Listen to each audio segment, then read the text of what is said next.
2026ஆம் ஆண்டு சட்டசபை தேர்தல் விறுவிறுப்பை அடைந்துள்ளது.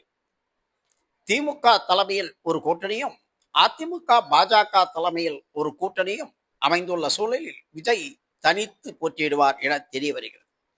தற்பொழுது வரை எந்த கட்சிகள் யாருடன் கூட்டணி வைப்பார்கள் என்ற கேள்விக்குறி எழும்பிய நிலையில் பாமக அன்புமணி குழு அதிமுகவுடன் கூட்டணி வைத்தது.